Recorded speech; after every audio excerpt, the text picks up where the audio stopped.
Nirma washing powder एक समय भारतीय बाजार में धाक रखता था, लेकिन इनोवेशन में चूक और गलत मार्केट स्ट्रेटजी की वजह से यह प्रोडक्ट काफी पीछे रह गया। ऋतिक रोशन को ब्रांड एम्बेसडर बनाना भी शायद कंपनी को रास नहीं आया। साइकिल पर सर्फ बेचने वाले निरमा के फाउंडर करसन भाई पटेल की कहानी काफी दिलचस्प है। कहते हैं जज्बा और जज्बात एक साथ मिल जाएं तो इंसान दुनिया जीत सकता है। ये कहावत शायद करसन भाई पटेल जैसे लोगों को देखकर ही कही गई होगी। आप इस नाम से भले ही न परिचित हो, लेकिन इनकी कामयाबी की गूंज आपको बचपन से ही सुनाई देती होगी। हम बात कर रहे हैं निरमा वॉशिंग पाउडर के फाउंडर की, जिन्होंने देश की सबसे बड़ी एफएमसीजी कंपनी को भी टक्कर दी। उन्होंने साइकिल पर जाकर प्रोडक्ट बेचने से काम शुरू किया और 17,000 करोड़ का कारोबार फैला दिया।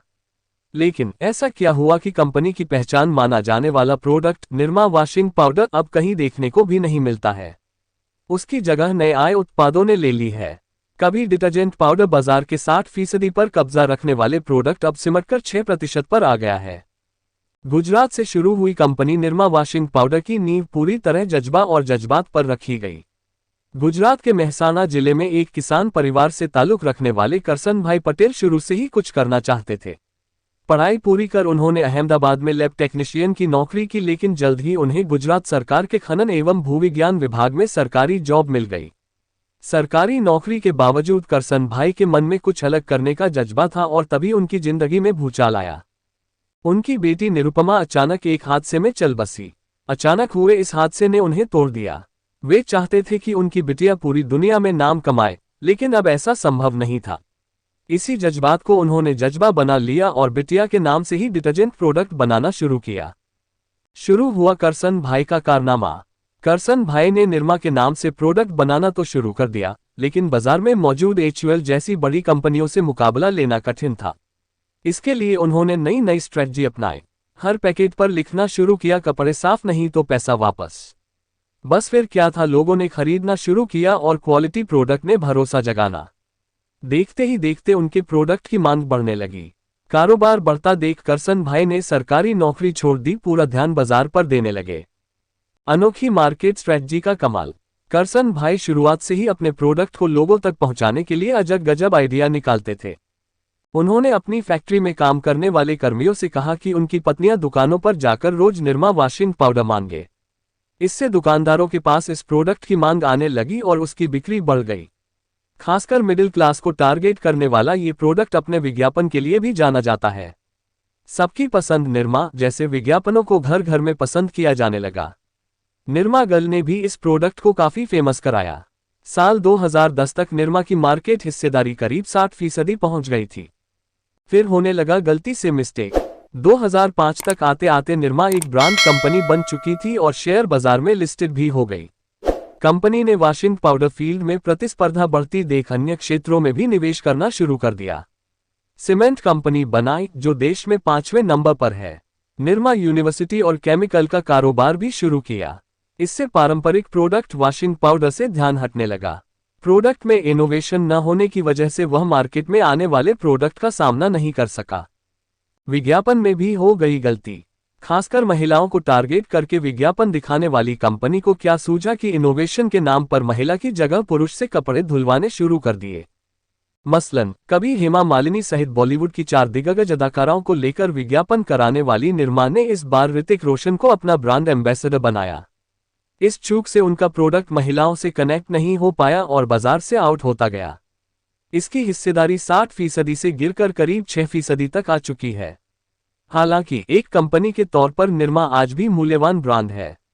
शुक्रवार को निरमा के शेयरों के भाव 255.55 रुपये थे। हेलो दोस्तों, मेरा नाम है अभिलाष और मैं लेकर के आया हूं आप सभी के सामने फिर से एक नई जानकारी। मेरी खुशी के लिए वीडियो को लाइक करके एक प्यारा सा कमेंट या अपनी राय हमें कमेंट बॉक्स में जरूर दीजिएगा। तो देर नहीं करते हुए चलते हैं वीडियो में आगे की ओर। आज एक बार फिर शनिवार है और अतीत के विपुल विपणन अभियानों को दर्शाने वाली हमारी थ्रोबैक श्रृंखला ABP विशंस के क्रम में हम एक ऐसे विज्ञापन पर वापस आते हैं जो निश्चित रूप से हम में से अधिकांश लोगों में पुरानी यादें ताज़ा कर देगा। क्या आपको वह दृश्य याद है जिसमें एक छोटी सी लड़की एक आकर्षक जिंगल की धुन पर सफेद फ्रिक पहने हुए नाच रही है? यह 80 के दशक के टेलीविजन विज्ञापनों की सबसे स्थायी छवियों में से एक है। जी हाँ, हम वॉशिंग पाउडर निरमा विज्ञापन की बात कर रहे हैं, जिसने एक कमजोर, क्षेत्रीय, कम पहचाने जाने वाले ब्रांड को राष्ट्रीय स्तर पर प्रसिद्धि दिलाने और इसकी मार्केटिंग सफलता की पटकथा लिखने में अहम भूमिका निभाई। मान लीजिए आपके दिमाग में पहले से ही दूध सी सफेदी निरमा से आई गाना बज रहा है ना? तो चलिए उस समय की ओर चलते हैं जब ये जिंगल हर टेलीविजन सेट पर बजता था, चाहे वह ब्लैक एंड व्हाइट हो या रंगीन। लेकिन इसके लिए हमें शुरुआत से शुरू करना होगा। घरेलू डिटर्जेंट ब्रांड जो आगे चलकर घर घर में जाना जाने लगा की यात्रा अपने संस्थापक के पिछवाड़े से शुरू हुई थी। वॉशिंग पाउडर करसनभाई पटेल के दिमाग की उपज है, जो उस समय अहमदाबाद, गुजरात में खनन और भूविज्ञान विभाग में लैब तकनीशियन के रूप में काम करते थे। उन्होंने रसायन विज्ञान में बीएससी की पढ़ाई पूरी की थी। वह वर्ष 1969 था और वह केवल 24 वर्ष के थे जब उन्होंने फॉस्फेट मुक्त सिंथेटिक डिटर्जेंट पाउडर के साथ प्रयोग करना शुरू किया। आखिरकार उन्होंने इसे अपने घर में बनाना शुरू कर दिया। वॉशिंग पाउडर को एक पारदर्शी थैली में बड़े करीने से पैक करके उन्होंने काम पर जाते समय लोगों को पैकेट देना शुरू कर दिया, यहां तक कि इसे घर घर जाकर बेचा भी। डिटर्जेंट तब तक एक प्रीमियम उत्पाद था, जिसकी जगह ज्यादातर औसत आय वाले घर कपड़े धोने के साबुन का इस्तेमाल करते थे। लेकिन पटेल अपने लक्षित उपभोक्ताओं को अच्छी तरह जानते थे।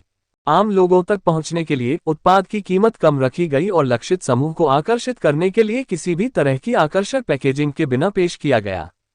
पैकेजिंग पर सिर्फ निरमा नाम था और उस पर एक छोटी लड़की का शुभंकर बना हुआ था। बहुत कम लोग जानते हैं कि ब्रांड का नाम पटेल की अपनी बेटी निरुपमा के नाम पर रखा गया है, जिसकी एक दुर्घटना में दुखद रूप से युवावस्था में ही मृत्यु हो गई थी। डिटर्जेंट के पैक पर लड़की की छवि भी उसी की है। ये भी बताता है कि यह छवि आज तक क्यों बनी हुई है। उन दिनों डिटर्जेंट बाजार पर हिंदुस्तान लीवर लिमिटेड, अब हिंदुस्तान यूनिलीवर, के सर्फ का दबदबा था, जिसकी कीमत करीब 13 रुपये प्रति किलोग्राम थी। चूंकि उस समय मध्यम वर्ग के अधिकांश लोग डिटर्जेंट खरीदने में सक्षम नहीं थे, इसलिए इसका कोई प्रतिस्पर्धी नहीं था। पटेल ने इसी बाजार में अपना दबदबा बनाया। उन्होंने अपने ब्रांड की कीमत 3.50 रुपये प्रति किलोग्राम रखी। कीमतों में इस भारी अंतर के कारण उपभोक्ताओं ने अन्य महंगे विकल्पों की तुलना में निरमा को खरीदना पसंद किया। इसके बाद उत्पाद की बिक्री में तेजी आई और पटेल ने बड़े पैमाने पर निरमा का निर्माण शुरू कर दिया। सर्फ के लिए कम लागत वाले, बिना किसी तामझाम वाले विकल्प के लिए समय सही था। 1970 के दशक में जब निरमा ने बाजार में प्रवेश किया तो उसके सामने सबसे बड़ी चुनौती अपने लक्षित दर्शकों को अपने अस्तित्व के बारे में जागरूक करना था। ये वह समय था जब विज्ञापन के उपलब्ध साधन मुख्य रूप से रेडियो, अखबार और पत्रिकाएं थे और केवल कुछ घंटों का टेलीविजन। यहीं पर निरमा की विज्ञापन रणनीति ने डिटर्जेंट बाजार में उथल पुथल मचा दी।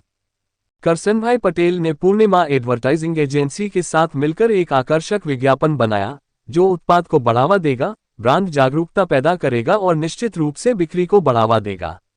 और इस तरह जिंगल का जन्म हुआ, washing powder Nirma, washing powder Nirma.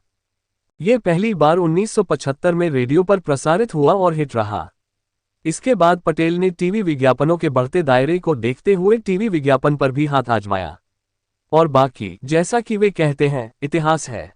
यह विज्ञापन 1982 में टेलीविजन पर पहली बार आया था, जिसमें अभिनेत्री मॉडल संगीता बिजलानी ने टेलीविजन विज्ञापन का चेहरा बनाया था। वॉशिंग पाउडर निरमा, सबकी पसंद निरमा के आकर्षक गीत ने पूरे देश का ध्यान अपनी ओर खींचा और हमेशा के लिए हमारे मन में बस गया। इस जिंगल में देसी टच था, जिसमें हेमा, रेखा, जया और सुषमा जैसे भारतीय नाम थे, जो लोगों के दिलों में घर कर गए। यह विज्ञापन अपने आप में कोई नया नहीं था। खुद को आम लोगों के लिए एक ब्रांड के रूप में स्थापित करते हुए इसने लंबे समय तक इसी तरह के टेम्पलेट का पालन किया, जिसमें युवाओं को सक्रिय रूप से आनंद लेते हुए दिखाया गया, गाना, नृत्य करना और निश्चित रूप से निरमा पाउडर का उपयोग करके कपड़े धोना। इसने कपड़े धोने के कार्य को एक उबाऊ काम के बजाय एक मजेदार गतिविधि के रूप में चित्रित किया। शायद अखिल भारतीय पहुंच पर ध्यान केंद्रित करते हुए विज्ञापन को देश भर में विभिन्न सुविधाजनक स्थानों पर शूट किया गया था। विज्ञापन की शुरुआत और समाप्ति निरमा गर्ल ब्रांड के शुभंकर के डिटर्जेंट पैक पर घूमने से होती है। यह शायद उन दुर्लभ विज्ञापनों में से एक है जिसमें जिंगल वास्तव में इसके साथ आने वाले दृश्यों को मात देता है। गीत ने प्रभावी ढंग से और सरलता से ब्रांड संदेश को आगे बढ़ाया, जैसे कि दूध सी सफेदी निरमा से आए, रंगीन कपड़ा भी खिल खिल जाए, और कम कीमत में ज्यादा सफेदी लाया निरमा, कम कीमत पर बेहतरीन सफेदी जिसमें कम लागत वाले कारक पर जोर दिया गया, साथ ही एक ऐसी गुणवत्ता वाली धुलाई भी शामिल थी जिसकी तलाश हर गृहिणी को होती है। यह अभियान डिटर्जेंट के दिग्गज सर्फ को पीछे छोड़ने और अपने ब्रांड पोजिशनिंग के साथ बाजार में अन्य सभी बड़े नामों को पछाड़ने में सफल रहा। इसमें कोई आश्चर्य की बात नहीं है कि मामूली बदलावों के अलावा निरमा ने अपने विज्ञापन अभियान में 1 दर्जन से ज्यादा सालों तक इस जिंगल को बरकरार रखा, जो भारतीय विज्ञापन में सबसे लंबे समय तक चलने वाला विज्ञापन जिंगल बन गया। ब्रांड ने ग्राहकों की बदलती पसंद और समय के हिसाब से हेमा, रेखा, जया और सुषमा के 4 किरदारों को समय के साथ बदलते हुए दिखाया। उन्हें स्वतंत्र विचारों वाली महिलाओं के रूप में दिखाया जो सक्रिय रूप से अपनी रुचियों और जुनून को आगे बढ़ा रही हैं, जो मूल विज्ञापन से थोड़ा बेहतर है। 1985 तक निरमा ने सर्फ को पीछे छोड़ते हुए भारत में सबसे ज्यादा बिकने वाला डिटर्जेंट ब्रांड बन गया था और 3 साल बाद घर घर जाकर बेचने वाले ब्रांड के रूप में शुरू हुआ निरमा देश के कुल डिटर्जेंट बाजार का 60% हिस्सा बन गया, जिसने एक बहुराष्ट्रीय कंपनी के घराने के दिग्गज ब्रांड को पीछे छोड़ दिया जिसने भारत में बाजार बनाया था।